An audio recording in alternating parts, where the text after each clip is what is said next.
자, 성경 바로보기 14째 시간 하도록 하겠습니다. 자, 지금까지 우리가 했던 성경 해석 방법을 제가 요약을 해놨습니다. 같이 한번 잠깐 보도록 하겠습니다. 하나님께서 성경 말씀을 우리가 충분히 알아들 수 있게 분명하게 기록하셨기 때문에 우리는 특별한 일이 없는 한 그것을 문자 그대로 읽고 그대로 받아들여야 합니다. 오히려 그 말씀 속에 무슨 다른 뜻이 있거나 감추어진 신기한 의미가 있을 거라고 생각하고 여러 가지를 비유나 상징으로 해석하다 보면 오류에 빠지게 됩니다. 그래서 각 시대별로, 각 수신자 집단별로 각기 다르게 적용되는 말씀들에 대해서는 진리의 말씀을 바르게 나누어 연구해야 하고 그 말씀이 기록될 당시에 역사적, 사회적 배경도 함께 이해하는 것이 필요합니다. 제가 이제 그렇게 적었습니다. 자, 그러면 계시록 같은 경우는 어떻습니까? 계시록에는 여러 가지 상징이 나오는데 사실 계시록 같은 경우도 여러분이 읽어보시면 알겠지만 하나님이 그 안에서 다 설명을 해주십니다. 그러니까 어려운 데는 있으면 하나님이 예를 들어 한번 가서 잠깐 볼까요? 계시록 17장 가서 보시면 어떤 이상한 여자가 하나 나옵니다. 이상한 여자. 거기 가서 보니까 7병을 가진 7천사 중에 하나가 와서 나와 이야기하며 내게 이르되 이리로 오라. 많은 물들 위에 앉은 큰 음녀가 받을 심판을 내가 내게 보여주리라. 어떤 물이 있는데 물이 많을 때 우리가 복수로 사용하는 건 물들 위에 이것도 복수로 쓸 수밖에 없기 때문에 그리스말, 영어, 한국말이 지금 이렇게 복수로 되어 있는 거예요. 큰 음녀가 있다. 지금 그렇게 이야기하는 겁니다. 그러면서 땅의 왕들이 그녀와 음행하였고 땅에 거주하는 자들도 그녀의 음행에 포도주에 취하게 되었다. 여기 가서 보니까 이걸 한 여자로 보면 안 되잖아요. 어떤 여자가 있는데 땅의 모든 왕들이 이 여자와 음행을 벌이고 땅의 많은 사람들도 가서 보니까 그 여자의 음행에 포도주에 취하게 되었다. 지금 그렇게 이야기하는 겁니다. 그러니까 이게 한 여자가 될 수는 없는 거죠. 딱 가서 보니까. 그 다음에 또 뭐라고 이제 기록이 되어 있느냐 하면 3절에 이처럼 영안에서 나를 데리고 광야로 가니라. 내가 보니 한 여자가 신속모독하는 이름들로 가득하고 7머리에 10뿔을 가진 주홍색 짐승 위에 앉아있더라. 그래서 어떤 주홍색 짐승이 이 여자를 태우고 다니는 그런 일이 지금 나오고 있어요. 그렇죠? 그 다음에 이제 6절 가서 보니까 음녀가 뭐라고 하면 너 내가 보면 그 여자가 성도들의 피와 예수님의 순교자들의 피에 취하였으므로 내가 그녀를 보고 크게 놀라며 이상히 여겼다. 어떤 여자가 성도들의 피를 잔뜩 마셨다는 거예요. 예수님의 순교자의 피를 엄청 마셨다는 거예요. 그러니까 이건 한 여자가 될 수 없는 거잖아요. 그렇죠? 그 다음에 12절 가서 보니까 10뿔에 대해서 내가 본 10뿔은 10왕이다. 여기 성경이 그냥 설명을 해주는 거예요. 10왕이다. 그들이 아직 아무 왕국도 받지 못하였으나 그 짐승과 더불어 1시간 동안 왕으로서 권능을 받느니라. 그렇게 이야기하면서 예를 들어 16절에 가서 보니까 거기에 내가 본 10뿔 곧 짐승에 앉아있는 이거 10왕이죠. 10왕이 그 음녀를 미워하여 황폐하게 하고 벌거벗게 하며 그녀의 살을 먹고 그녀를 불러 태우리라. 그러니까 지금까지 음녀를 데리고 무슨 일을 하다가 음녀의 그 모든 효용 가치가 다 떨어지게 되니까 음녀를 태워 죽이는 그런 일이 생긴다는 거예요. 그 10왕이 그런 일들을 한다. 한 다음에 하나님이 뭐라고 말씀하시느냐. 18절에 내가 본 그 여자는 땅의 왕들 위에 군림하는 저 큰 도시니라. 그렇게 이야기하는 거예요. 그러니까 이거 여자가 어떤 한 사람이 아니라 그렇죠? 땅의 왕들 위에 군림하는 저 큰 도시. 어떤 도시라는 거예요. 그래서 지금 여기 나와 있는 거 가서 이제 뭐 자세하게 제가 얘기할 수 없지만, 여기 가서 이렇게 가서 볼 때, 이런 것들을 하나님이 이렇게 설명을 해 주신다는 거예요. 상징이 나오거나 할 때. 그래서 어떤 정치 세력인 그러한 그 짐승이 나오고, 그 정치 세력이 그 짐승이 뭐라 그럴까. 종교 세력인 이 여자를 지금 데리고 다니면서 그래서 온 세상을 통치하는 그런 일을 하다가 결국은 종교 세력이 다 이 효용 가치가 끊어지게 되니까 이제 내팽개치고 그리고선 스스로 이제 권력을 차지하는 그런 일들이 이제 나와 있는데 그러면서 그 여자가 실질적으로 어떠한 세력을 가지고 있는 큰 도시다. 그렇게 이야기하는 겁니다. 그래서 앞뒤 문맥 이렇게 쭉 가서 보시면 17장, 18장, 19장에 어떤 비유가 나오거나 할 때, 상징이 나오거나 할 때 성경 말씀을 통해서 하나님이 우리에게 이건 누구다라고 그렇게 이야기해 주는 것, 알 수 있습니다. 15절도 가서 보니까 내가 본 큰 물들, 곧 음녀가 앉아있는 물들은 백성들과 무리들과 민족들과 언어들이라는 거예요. 그 뭐예요? 음녀가 모든 백성들을 타고 누르는 그런 시스템이라는 거거든요. 이런 이야기들을 가르쳐 주기 때문에 성경 말씀을 통해서 이런 내용들을 이해할 수 있게 하나님이 만들어 주셨다. 자, 그러면 오늘부터는 지금까지 우리가 살펴봤던 그 성경 해석 방법, 그게 어떻게 만들어졌고, 그 다음에 그게 구체적으로 그런 걸 적용하면 어떤 일들이 생기는가, 이거를 한번 살펴보도록 하겠습니다. 이 책 이름이 성경 바로보기인데, 이 책은 두 명의 저자의 거를 번역한 거예요. 한 사람은 클라렌스 라킨이라고 하는 분이고, 그래서 앞부분이 어디까지 되어 있냐면 272쪽까지는 라킨이에요. 그 다음에 273쪽부터는 이 조지 젤러라고 하는 분이 쓴 그 책을 이제 번역을 한 겁니다. 그래서 오늘부터는 조지 젤러가 쓴 그 뒷부분의 책을 여러분에게 이제 설명해 드리도록 그렇게 하겠습니다. 자, 그래서 제목은 세대주의 개관이다. 이제 이렇게 이제 잡았습니다. 자, 저도 목사가 되기 위해서 신학교를 갔고, 신학교를 가면 무언가 신학을 배웁니다. 신학 아니면 신학 체계 이런 거 이제 배우게 되거든요. 신학 체계는 뭐냐 하면 우리가 믿는 바, 그 믿는 바가 교리예요. 그렇죠? 그 교리를 요약해 놓은 그 틀을 우리가 신학 아니면 신학 체계라고 그렇게 이야기합니다. 그래서 저와 여러분이 이해하고 넘어가야 될 거는 이 세상에 존재하는 어떤 신학 체계도 완벽한 것은 없다는 거예요. 알겠죠? 이 하나님의 말씀은 완벽해도 사람이 이거를 요약해서 그래서 어떤 체계를 만들어 놓은 그 체계는 100% 완벽할 수 없다는 겁니다. 일단 그걸 제가 여러분에게 말씀을 드리고, 다만 어떤 체계든지 이 하나님의 말씀을 최대한 우리가 이해할 수 쉽도록 사람들에 의해서 무언가를 이렇게 요약을 해서 정리해 놓으려고 하는 그러한 시스템이다. 제가 그렇게 여러분에게 이제 말씀을 드릴게요. 자, 그러면 저와 여러분이 하나님의 백성이에요. 구원받았습니다. 그러면 창세기부터 요한계시록까지 이걸 읽으면 원래대로 얘기하면 체계가 몇 개가 돼야 될까요? 그렇죠. 한 개가 돼야 돼요. 그렇지 않습니까? 구원에 관한 것도 하나, 그렇죠? 재림에 관한 것도 하나, 하나가 돼야 되는데 하나가 아니야 여러 개가 생겨났는데 이제 문제가 있는 거예요. 같은 성경을 읽었는데 그 읽고는 그 요약 정리를 한 거예요. 요약 정리를 했는데 여러 개 체계로 이렇게 정립이 되더라, 그런 얘기입니다. 이게 문제인 거지. 왜 그래요? 쉽게 말씀드리면 교단에 따라서, 교파에 따라서 같은 성경 구절을 보고 요약한 게 달라지는 거예요. 이해하시겠죠? 이게 가장 큰 문제인 거예요. 그러니까 장로교 체계가 있고 감리교 체계가 있고 순복음 체계가 있고 우리 같으면 침례교 체계가 있고, 이게 체계가 다르다는 거예요. 신학을 이해하는 그런 것들이. 그래서 이 교단마다 교파마다 신학 체계가 다 다른 건 사실인데, 그런데 여러 개가 많아요. 그래서 따지고 보면 많습니다. 그럼에도 불구하고 전 세계적으로 가장 유명한 신학 체계는 두 개로 요약이 될 수가 있습니다. 두 개.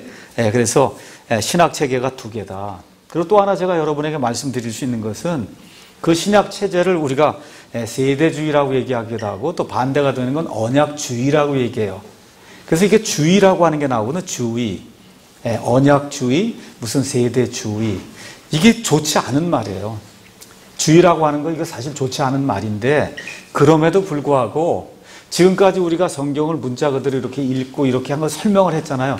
이걸 한마디로 뭐라고 얘기해야지 그거를 이렇게 말로다가 1시간씩 얘기할 수 없잖아요. 지금까지 우리 얘기한 거를 10시간 얘기한 거를 그거를 이건 뭐라고 딱 얘기하면 이거구나 상대방이 알아들을 수 있도록 커뮤니케이션을 해야 되기 때문에 어쩔 수 없이 지금까지 우리가 공부했고 앞으로 공부해야 될 그 성경을 가능한 한 문자 그대로 있는 대로 본다. 이런 거를 세상 사람들이 뭐라고 얘기하느냐, 예수님 믿는 그런 학자들과 세상 사람들이 세대주의 신학이다, 그렇게 이야기하는 겁니다. 이와 반대가 되는 그런 신학은 언약주의 신학이다, 그렇게 이야기하는 겁니다. 그래서 다시 말씀드리지만 저 역시도 무슨 주의라고 하는 그런 말은 싫어하지만 상대방에게 나는 이런 걸 믿고 있습니다, 그렇게 얘기하면 어쩔 수 없이 저는 세대주의 신학을 따르고 있습니다. 저 반대편에 있는 사람은 저는 언약주의 신학을 따르고 있습니다, 그렇게 얘기하면 아, 그리고 저 사람 저렇게 해석하는구나. 이 사람 이렇게 해석하는구나. 그렇게 이제 이해할 수가 있는 겁니다. 자, 제가 지난번에 또 한 번 뭘 말씀드렸냐.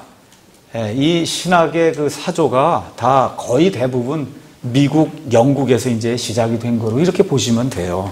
특별히 1900년도 넘어서면서부터 신학 사조가 아주 굳건하게 이렇게 두 개로 거의 양분화가 되는데 그 양분화하는데 가장 크게 기여한 두 개의 성경이 있다 그렇게 말씀을 드렸습니다.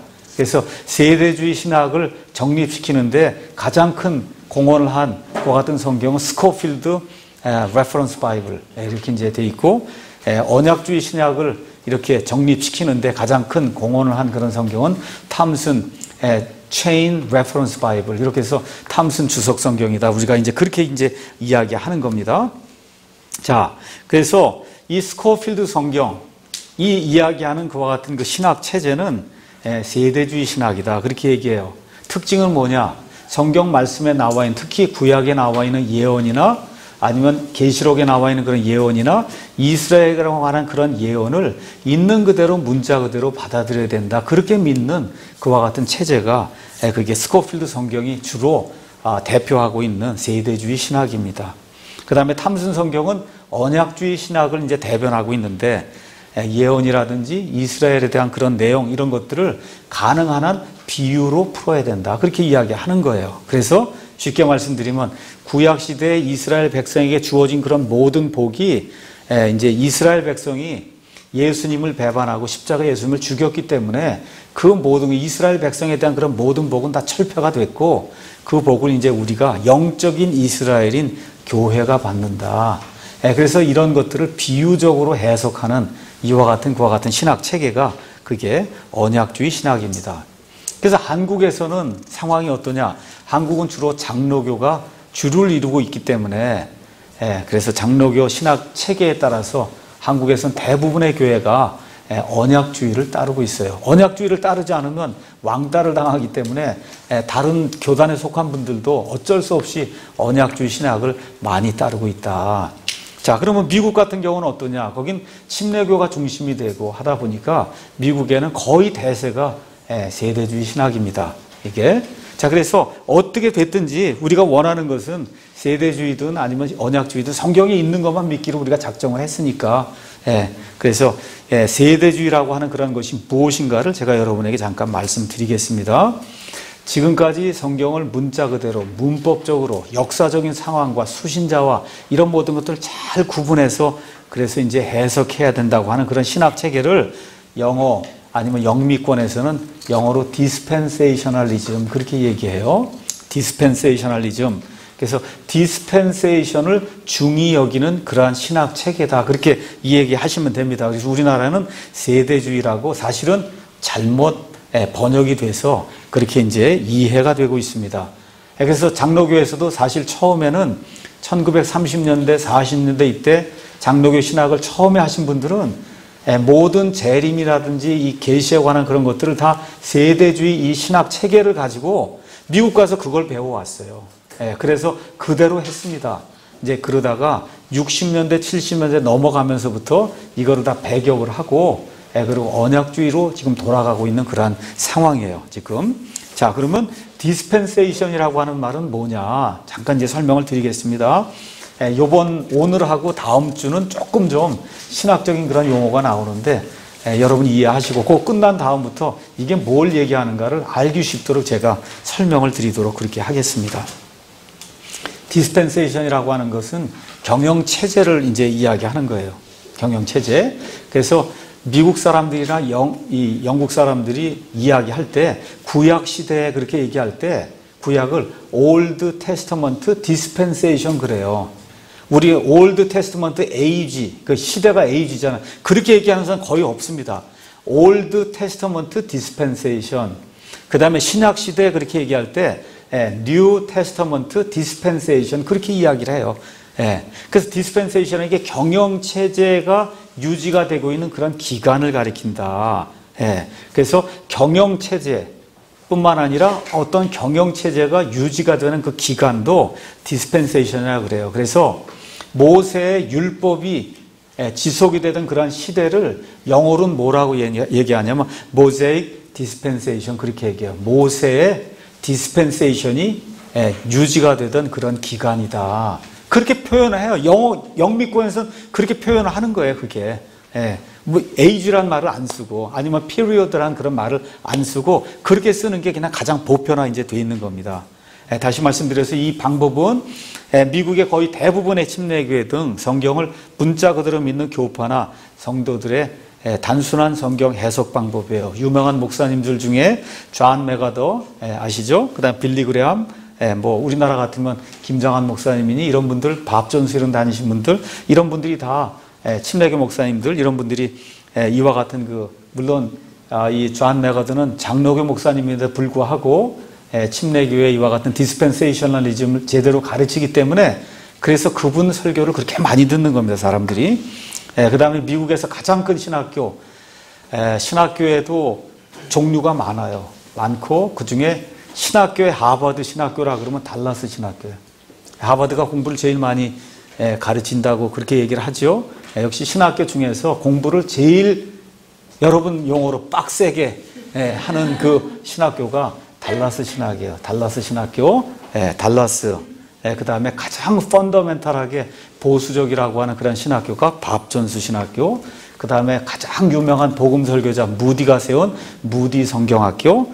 또 거기서 갈라져 나온 로스앤젤레스에 있는 바이올라 신학교. 그 다음에 요 근래에는 가장 큰 독립침례교회 신학교 나오는 펜사콜라 신학교. 그 다음 미국은 거의 대부분이 침례교이기 때문에 침례교, 뭐 남침례 신학, 뭐 성서 침례 신학 할 것 없이 그 모든 신학교에서 주로 사용하는 그와 같은 성경 해석 체계가 세대주의 성경 해석 체계다. 여러분 Left Behind라고 하는 그 영화 아시죠? 휴고가 일어나고 남아있는 자들에 대한 거 팀 라헤이라고 하는 그 목사님이 쓴 책이거든요.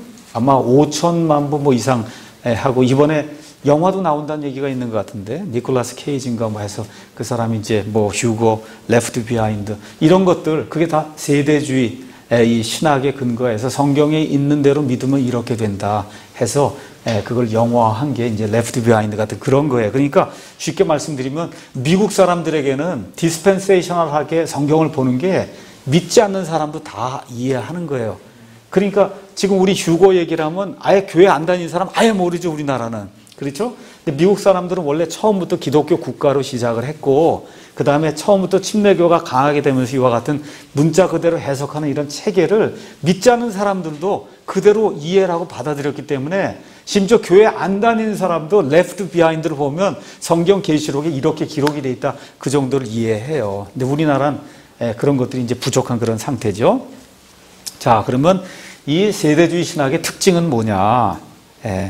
세대주의 신학 체계에서는 인류의 여러 시대를 역사를 여러 경영 시대, 디스펜세이션, 짧게는 경륜 그렇게 이제 이야기하는데 이렇게 이제 나누는 것으로 그렇게 이제 알려져 있습니다. 특히 스코필드 이 주석 성경이 어느 면에서 이제 세대주의의 고전적인 틀을 왔다 이제 그렇게 이야기할 수가 있는데 이 고전적인 세대주의에 따를 것 같으면은 하나님께서 사람을 만드신 이후로 새하늘과 새 땅이 될 때까지 성경에는 7개의 디스펜세이션, 경영체제가 있었다. 이제 보통 그렇게 이야기를 합니다. 그래서 세대주의에서 경륜은 꼭 7개로 제한할 필요가 없어요. 제가 여러분에게 여쭤보겠습니다. 한번 그냥 여러분 생각해 보세요. 여러분, 신약과 구약이 좀 다른 것 같아요? 같은 것 같아요? 다르죠? 그 벌써 시대가 벌써 둘로 나뉜 거예요. 구약 경영체제하고 신약 경영체 벌써 여러분 다르잖아요. 벌써 보기에. 다르죠? 다른 거예요. 자, 유대인이 언제 생겨나요? 창세기 12장부터 유대인이 생겨나요. 그렇죠? 창세기 12장 전에는 유대인 이방인 구별이 없었어요. 그런 시대가 있었단 말이에요. 그렇죠? 이렇게 시대가 다르단 말이에요. 하나님이 경영을 하시는 그와 같은 방식이 다른 그와 같은 시대가 대략 한 7개 정도 있었다. 그렇게 이야기하는 게 고전적인 거고, 어떤 사람은 나는 그냥 신약 구약만 나누겠습니다. 그러면 두 개가 되는 거고, 나는 구약도 아까 가서 보니까 노아 시대 이전도 있고 이후도 있고 바벨탑 사건 이전도 있고 이후도 있고, 가서 보니까 이 시대가 다 달라지기 때문에 나는 조금 더 세분화해서 뭐 5개로 나누겠습니다. 나는 조금 더 해서 6개로 나누겠습니다. 어떤 사람은 10개로 나누겠습니다. 상관없어요. 상관없어요. 시대가 그 안에 몇 개가 들어있냐는 사람이 성경을 보고 판단하면 되는 거기 때문에 그건 중요한 것이 아니다. 중요한 것은 뭐냐 하면 시대가 몇 개가 되든 중요한 게 뭐냐 하면 성경을 문자 그대로 본다는 거예요. 아시겠죠? 성경을 문자 그대로 보는 거다. 경륜의 개수에 상관없이 성경을 문자 그대로 읽고 해석한다는 그 세대주의 본질은 동일한 겁니다. 다시 한번 제가 여러분에게 이 한국에서는 세대주의를 잘못 이해하고 그 다음에 잘못 이야기하는 그런 학자들도 있고 목사님들 굉장히 많기 때문에 제가 다시 한번 강조해서 여러분에게 말씀드립니다. 뭐냐, 어떤 사람들 특히 이걸 좀 악담하는 그런 사람들은 세대주의에서는 시대마다 사람을 구원하는 방법이 다르다고 그렇게 가르친다고 그렇게 이야기하거든요. 이거는 아주 완전히 잘못 이해하는 겁니다. 제가 다시 한번 이 자리에서 말씀드려요. 어떤 시대에 사는 어느 누구라든지 구원받으려면 오직 하나님의 은혜로 믿음으로만 가능한 거예요. 하나님의 은혜로 믿음으로만 가능한 거지, 이 방법 외에 다른 것이 있다, 그거는 성경에 없습니다. 성경에 없습니다. 다시 말씀드려, 시대에 따라 구원 방식이 다르다고 하면 그것은 성경에 어긋나는 일이에요. 하나님의 방법은 하나님의 은혜로 믿음으로 사람이 구원받는 겁니다. 자, 그러면 세대주의에서는 무엇을 이제 이야기하는 거냐 하면, 성경을 읽다 보면 어떤 시대마다 어떤 특징이 나타난다는 거예요. 자, 하나님은 변치 않으시는데 하나님의 경영 방식은 변한다는 겁니다. 다시 말씀드리듯이 신약이 있고 구약이 있는 거, 구약 시대는 짐승 희생 드렸고 신약 시대는 예수님이 한 번 영원히 희생 예물이 되셨기 때문에 더 이상 지금 짐승 갖고 예배 드리는 사람이 어디 있어요? 그렇잖아요. 경영 체계가 달라졌다는 거예요. 경영 체계가. 이거를 잘 인지하는 사람이 그게 세대주의 신학을 지금 하는 거다. 말라기 3장 6절 가서 보니까 뭐라고 이제 기록이 되어 있냐? 이렇게 이제 기록이 되어 있습니다. 하나님은 결코 변하지 않는다. 맞는 얘기입니다. 3장 6절에 이렇게 기록이 되어 있습니다. 나는 주라 변치 아니하나니, 주라고 하는 말은 영어로 I am that I am. 하나님이 그랬죠. 나는 스스로 있는 자 아니라. 하나님은 스스로 계세요. 홀로 존재하시고 누구에 의해서 존재하는 분이 아니기 때문에 영원무궁토록 그분이에요. 그냥 변함이 없는 겁니다. 그래서 뭐라고 써있냐, 거기 가서 보니까 그러므로 너희 야곱의 아들들이 소멸되지 아니하였노라. 지금 그렇게 이야기하고 있어요. 하나님 자신은 변치 않지만 하나님의 경영 방식은 바뀐다는 거예요. 자, 예를 들어 하나님이 노아에게는 방주를 지으라 그랬고 솔로몬에게는 성전을 지으라 그랬어요. 다르다는 거예요. 시대마다 하라고 하는 것이. 예를 들어 제가 지금까지 이 이야기를 하면서 예를 드는 것 중에 하나가 음식에 대한 예를 들었습니다. 음식. 한번 가서 잠깐 보겠습니다.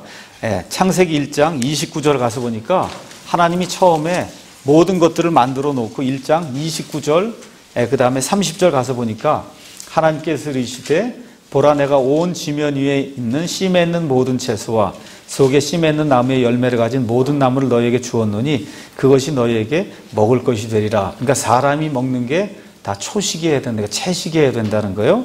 사람만 그런 게 아니에요. 30절 또 땅의 모든 짐승과 공중의 모든 날짐승과 속에 생명이 있어 땅에 새기는 모든 것에게는 내가 모든 푸른 채소를 먹을 것으로 주었노라. 그러니까 심지어 사자도 어때요? 초식. 고양이도 초식. 그렇죠? 소도 초식. 다 초식이에요. 그렇죠? 이렇게 된 겁니다. 자, 이렇게 한 다음에 하나님이 노아의 홍수가 끝난 이후에 창세기 9장에 가서 보니까 이제는 풀만 먹어서는 안 되는 시대가, 사람들이 너무 악해져서 풀만 먹으면 안 되겠다 해서 하나님이 육식을 허락하는 내용이 창세기 9장 3절에서 6절에 나옵니다. 살아서 움직이는 모든 것은 너에게 먹을 것이 될 것이요 푸른 채소와 같이 내가 모든 것을 너희에게 주었노라 나오면서 고기 먹는 내용이 4절 5절에 나오거든요. 그래서 처음으로 사람이 이제는 고기를 먹어도 되는 그런 시대가 이제 열리게 된 겁니다. 그러니까 경영 방식이 바뀌는 거예요. 그렇죠? 예. 자, 그럼 이런 다음에 또 어디 가서 보면 레위기에 가서 보시면 드디어 이제 이스라엘 백성이 이집트에서 나온 이후에 그 다음에 시내산에 가서 이 모세가 십계명을 받아왔어요. 받아온 이후에 하나님이 이제 구원받았으니까 너희는 예배 드려야 된다. 예배 드릴 때 이런 규정을 가지고 예배 드리라고 하나님이 주신 책이 레위기예요. 맞죠? 레위기 가서 보니까 유대인들은 어떻게 돼? 돼지고기 먹으면 안 되고 비늘 없는 거 먹으면 안 되고 그렇죠? 해서 음식 규정이 아주 까다롭게 또 바뀌게 된 거예요. 뭐예요? 하나님의 경영 방식이 바뀌게 된 거예요. 하나님은 동일하시지만 경영 방식이 바뀐다는 겁니다. 자, 이렇게 해서 쭉 진행이 되는 가운데 예수님이 오셔서 십자가에 죽으신 이후에 교회가 형성이 됐어요. 맞죠? 교회는 이방인도 있고 유대인도 있다 보니까 이방인들 아니 왜 돼지고기를 안 먹어? 유대인들은 돼지고기 먹으면 안 돼. 이런 문제가 지금 발생하지 않습니까? 그렇죠? 이렇게 되니까 사도행전 15장 29절에 가서 보니 뭐라고 기록이 되어 있냐. 이 문제를 해결해야 되겠다 해서 예루살렘 공회가 이제 회의가 이제 열리게 됐습니다. 15장 29절 가서 뭐라고 이 사람들이 결론을 내렸냐. 이제는 우상들에게 바친 음식과 피와 목매어 죽인 것과 음행을 너희가 누구예요? 이방인들 가운데 예수님을 믿게 된 이 성도들이 멀리할지니라. 너희가 이것들을 스스로 삼가면 잘하리로다. 평안할지어다. 이렇게 해서 모든 걸 다 풀어줬어요. 아, 이제 돼지고기 먹어도 돼요. 갈치 먹어도 돼. 오징어 먹어도 돼. 이렇게 지금 된 거예요. 왜 그래요? 하나님의 경영 통치 방식이 바뀌게 된 거예요. 그렇죠? 바뀌었어요. 자, 이렇게 되는 가운데 그러면 피도 우리 선지 이런 거 먹으면 됩니까? 안 됩니까? 이런 문제가 또 생기니까 후반부로 넘어가면서 목회 서신을 기록하면서 디모데전서 4장에는 아예 모든 걸 다 풀어놓습니다. 디모데전서 4장 가서 보겠습니다. 디모데전서 4장 1절에서 5절 가서 보니까 뭐라고 기록이 되어 있냐. 3절 이들이 혼인을 금하고 음식물을 삼가라고 명령할 터이나 음식물은 하나님께서 창조하사 진리를 믿고 아는 자들이 감사함으로 받게 하셨느니라. 하나님의 모든 창조물, 일부가 아니에요. 모든 창조물은 선하고 감사함으로 받으면 거부할 것이 하나도 없나니 그것은 하나님의 말씀과 기도로 거룩히 구별되었느니라 해서 음식에 관한 건 아주 완전히 다 풀어버렸어요. 그렇죠? 그럼 뭐예요? 하나님의 경영 통치 방식이 바뀐 거예요. 바뀐 거예요. 이런 걸 이해하지 못하고 지금 돼지고기 먹으면 안 된다 그러고 갈치 먹으면 안 된다.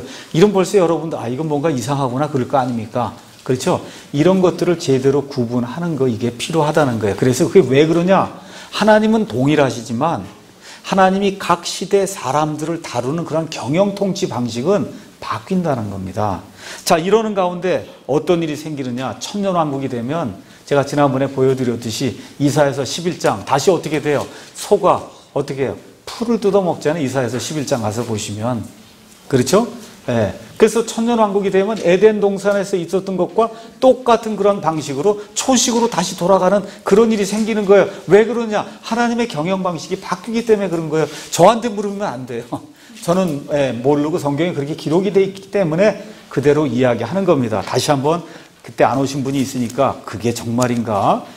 이사야서 잠깐 가서 보겠습니다. 이사야서 11장. 이사야서 11장 거기 가서 보니까 6절에 이리도 어린 양과 함께 거하며 표범이 염소 새끼와 함께 누우며 송아지와 젊은 사자와 살진 짐승이 함께 있어 어린아이가 그것들을 인도하며 암소와 곰이 함께 먹으며 그것들의 새끼들이 함께 누우며 사자가 어떻게 소처럼 풀을 먹으며. 그렇죠? 그래서 어떻게 돼? 에덴 동산의 그 음식 규정이 다시 복구가 되는 거죠. 지난번에 말씀드린 여기 나와 있는 소, 사자, 영적 소, 영적 사자 아니에요? 진짜 소, 진짜 사자 얘기하는 겁니다. 그러니까 이게 이해가 안 되거나 받아들이지 않는 사람은 이걸 영적 소, 영적 사자라고 해석을 하는 거예요. 우리는 그런 거 안 믿는다 그 얘기입니다. 그렇게 믿는 해석하는 성경 체제를 안 믿는다. 그렇게 성경 해석하는 체제가 그게 언약주의 체제예요. 그건 우리는 안 믿는다 그 얘기를 하는 거예요. 이해하시겠죠? 자, 그래서 이 음식 이게 쉬운 거기 때문에 제가 여러분에게 말씀드린 겁니다. 자, 지금 인류를 하나님이 만드신 지 약 6천 년 정도 됐어요. 그러면 하나님이 아담에게 주신 계시하고 하나님이 지금 저와 여러분에게 주신 계시가, 여러분 그 계시가 진보할까요? 아니면 계시가 똑같을까요? 진보하죠. 그거를 인정을 해야 된다는 거예요. 시대가 이렇게 지나가면서 계시가 점점 진보가 되니까 우리가 지난 시간에 부활에 대해서도 구약시대 사람들은 한 번에 의인과 악인이 동시에 일어나는 걸 생각을 했는데, 맨 끝에 계시록에 가서 보니까 첫째 부활이 있고, 첫째 부활이 있은 이후에 1000년이 지난 이후에 둘째 부활이 있고 둘째 사망이 있다는 게 계시록 20장 21장에 가야 나타난다니까요. 그러니까 계시가 점진적으로 진보가 돼 나간다. 그 내용을 저와 여러분이 분명히 알 수 있다는 겁니다. 가서 한번 보겠습니다. 마태복음 13장 17절. 마태복음 13장 17절 예수님이 뭐라고 말씀하시느냐. 진실로 내가 너희에게 이르노니 많은 대언자들과 의로운 자들이 너희가 보는 그것들을 보고자 하였으나 보지 못하였고 너희가 듣는 그것들을 듣고자 하였으나 듣지 못하였느니라. 그러니까 예수님 이전에 사는 사람들은 예수님의 비유나 예수님이 설명해 주시는 그러한 그 계시의 그 진리를 이해할 수가 있었어요? 없었어요. 듣지도 못했는데 어떻게 이해를 해요? 그렇죠? 네. 자, 지금 저와 여러분이 교회에 속해 있어요. 교회는 이방인이든 유대인이든 할 거 없이 예수님만 믿으면, 그럼 예수님의 피로 말미암아 구원받은 그런 성도들을 교회라고 얘기해요. 그럼 구약시대에 교회가 알려졌을까요? 구약시대 히브리 사람들이 교회라고 하는 것, 이방인들이 우리와 같이 한 몸이 돼서 예배를 드리고, 여러분 그런 일이 가능했겠어요? 불가능해요. 심지어 갈라디아서 가서 보면 갈라디아서에 어떤 일이 있냐. 베드로가, 구원받은 베드로요, 이방인 성도들하고 안디옥에서 같이 밥을 먹고 있었어요. 밥을 먹고 있는데 예루살렘에서 야고보라고 하는 이 사람이 보낸 사람들이 왔다는 얘기를 듣고는, 그리고 어떻게 해요? 밥 먹는 거 그만두고 도망가거든요. 왜 그러냐 하면 이 유대인들이 괜히 이방인들하고 밥 먹었다 그렇게 알려지면 베드로가 곤욕을 치를 것 같으니까 도망을 간단 말이에요. 근데 베드로만 도망간 게 아니라 누구도 도망가요. 바나바도 도망가고 다 도망가서 위선을 행했다고 해서 베드로가, 바울이 베드로를 면책하거든요. 책망하거든요. 그렇죠? 그런 일들이 있었던 거. 과거에 이 구약 시대에는 이방인들 이건 개와 같은 존재 이렇게 생각을 했단 말이에요. 그런데 에베소서 3장에 가서 보니까 뭐라고 기록이 되어 있냐. 이렇게 이제 기록이 되어 있는 겁니다.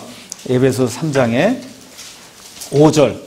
그분께서는 이제 자신의 거룩한 사도들과 대언자들에게 성령을 통해 이 신비를 계시하신 것 같이 다른 시대들에서는 사람의 아들들의 그것을 알리지 아니하셨다는 거예요. 그럼 뭘 알리지 아니하셨냐? 이 신비는 곧 복음으로 말미암아 이방인들이 그리스도 안에서 동료 상속자가 되고 같은 몸에 속하게 되며 그분의 약속에 참여하는 자가 된다는 것이라. 이게 다른 시대에 알려졌어요? 안 알려졌어요? 안 알려졌다는 거예요. 교회에 대해서 아는 사람이 구약시대에 없었다는 겁니다. 신약 교회에 대해서. 이해하시겠죠? 이렇게 계시가 점진적으로 이렇게 전진해 나가는구나. 이러는 가운데 앞으로 이 세상에 어떤 일이 생길까는 누가 기록해 줬어요? 사도 요한이 어디에? 요한계시록에. 그러니까 이 에베소서가 예를 들어 가서 보면 언제쯤 기록이 되냐. 주후 62년경에 기록이 됐는데 62년경에 기록이 될 때 이거 말씀을 받아본 사람은 새 예루살렘이 어떻고, 그렇죠? 천년왕국이 어떻고, 그 다음에 첫째 부활이고 둘째 부활, 이거 알 수 있었을까 없었을까요? 없었어요. 이때로부터 30년이 지나서 드디어 사도 요한이 하나님의 계시를 가지고 요한계시록을 기록할 때야 비로소, 그렇죠? 이런 모든 것들이 다 드러나게 된 거예요. 그러니까 이 성경 말씀을 읽으면서 계시가 점진적으로 이렇게 변화가 해서 어떻게 많은 것들이 알려지게 되는구나. 그러니까 아담이 알던 거는 이런 계시에 요만큼 분이 안 되는 거예요. 아브라함 이거보다 조금 더 많이 알고, 모세는 그거보다 조금 더 많이 알고, 이러는 가운데 지금 우리에게는 신약 성경, 구약 성경 66권이 완전히 있기 때문에 다 아는 거예요. 저와 여러분은 하나님의 모든 계시를. 이해하시겠습니까? 놀라는 분이 별로 없는 것 같으네. 아담이 알고자 해도 전혀 알지 못하는 거 저와 여러분이 이 손안에 지금 가지고 있다니까. 퍼펙트하게. 이해되세요? 이렇게 계시가 점진적으로 발전해 나가는 것을 인정을 안 하면 그러면 문제가 생긴다. 이해하시겠죠? 문제가 생기는 거예요. 그러니까 지금은 모든 걸 다 먹어도 된다고 하는 그런 시대인데 어떤 사람이 레위기를 읽고는 돼지고기는 안 되겠구나 하고 하면 지금부터 4,000년 전에 주어진 그 경영방식 체계하에서 살려고 노력을 하는 거예요. 여러분 이해하시겠습니까? 예, 양을 지금 끌고 와야 되겠다 그러고 지금 하면 어떡하겠냐고. 이거 100명이 끌고 오면 100마리를 어디다 다 둘 거야 이게. 그렇지 않습니까? 왜 그래? 경영체제가 바뀌었기 때문에 우리가 그런 일 안 하는 거예요. 맞죠? 그런 걸 잘 구분해서 보지 않기 때문에 그래서 이단들이 생기고 잘못된 일들이 생기는 거다. 그 안상홍 증인의 지금 유월절을 지켜야 된다는 거예요. 유월절을. 지금부터 3,500년 전에 지켰던 유월절을 지금 지켜야 된다. 유월절. 여러분 이해하시겠습니까? 이런 일들이 왜 그러느냐. 성경을 제대로 안 보기 때문에 그런 일이 발생을 하는 거라는 거죠. 자, 우리 성도에게도 계시가 진보가 됩니다. 진보가 돼요. 베드로전서 2장 2절 우리가 한번 잠깐 볼까요? 베드로전서 2장 2절에 가서 보니까 사도 베드로가 뭐라고 얘기했냐. 새로 태어난 아기들로서 말씀의 순수한 젖을 사모하라.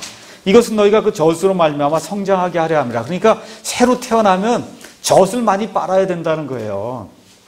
맞죠? 그러니까 초신자가 되면 젖을 많이 빨아야 된다.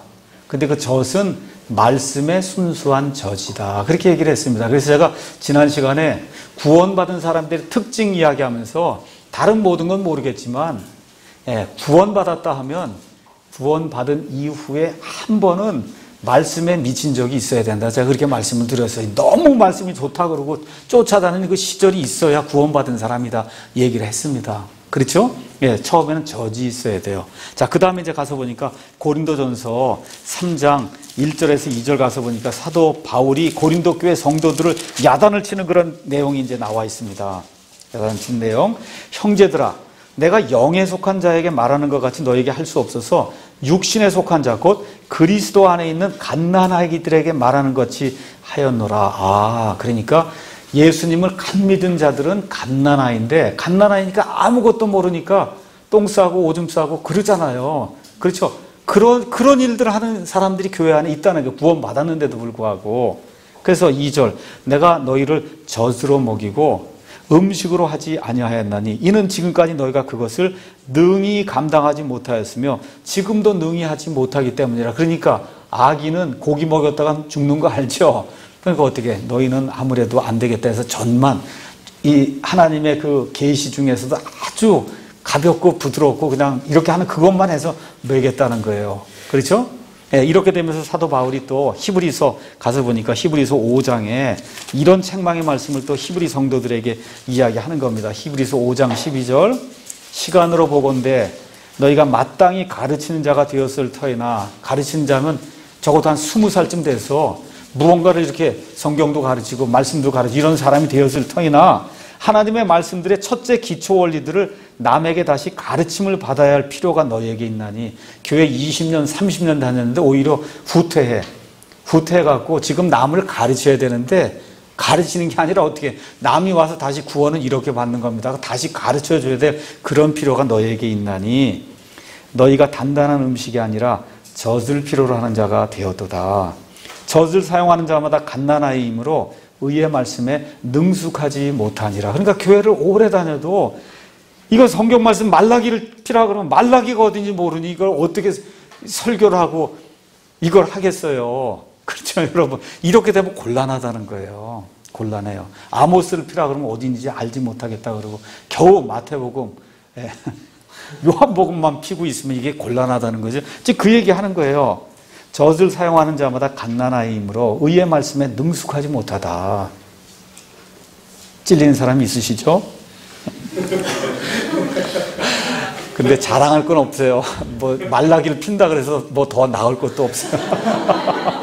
왜 그러냐 하면 저도 보니까 그거 핀다 그래서 뭐 다 좋아지는 건 아니더라고. 네. 자, 그래서 위로 그렇게 받으시고 자 14절 그러나 단단한 음식은 장성한 자들에게 속하나니 그들은 그것을 사용하여 자기 감각들을 단련시킴으로 선악을 분별하느니라. 다시 한번 이야기해요. 이번에 이 유병원이라는 사람이 왜 그래요? 이 선악을 분별을 못하잖아요. 선악을 분별을 못하지 않습니까? 이게 얼마나 안타까운 일이에요. 이게 안타까운 일이다. 많은 성도들, 거기 속한 사람들 왜 그래요? 지금 하나님의 말씀에 능숙하지 못하니까, 선악을 구분하지 못하니까 뛰쳐나오질 못하는 거예요. 예, 안 되는 거, 있을 수 없는 일입니다. 예. 그래서 여기도 가서 보니까 성도에게도 진리의 계시가 진보가 돼야 된다는 거예요. 그렇죠? 그러니까 아담이 지어진 이래로 지금까지 약 6천년 지나는 동안 하나님의 계시가 계속 진보가 돼서 요한계시록 AD 90년에 딱 끝난 겁니다. 더 이상 계시 없습니다. AD 90년 이후에, 계시록 이후에 더 진보된 계시를 찾으면 이단이 되는 거예요. 계시 없어요, 더 이상. 예, 이 성경 말씀으로 끝난 거예요. 끝난 거. 예. 또 우리 믿는 사람들도 처음에는 요한복음만 읽다가, 그 다음에 요한 1서만 읽다가, 그냥 단단한 음식으로 가야 되니까 히브리서도 읽고, 그렇죠? 호세아서도 읽고, 말라기도 읽고, 스가랴도 읽고, 이렇게 다 해야, 그래야 이게 장성한 사람이 된다, 그 얘기죠. 예. 자, 그러면 성경 자체를 가지고 제가 여러분에게 쉽게 설명을 하고 마치겠습니다.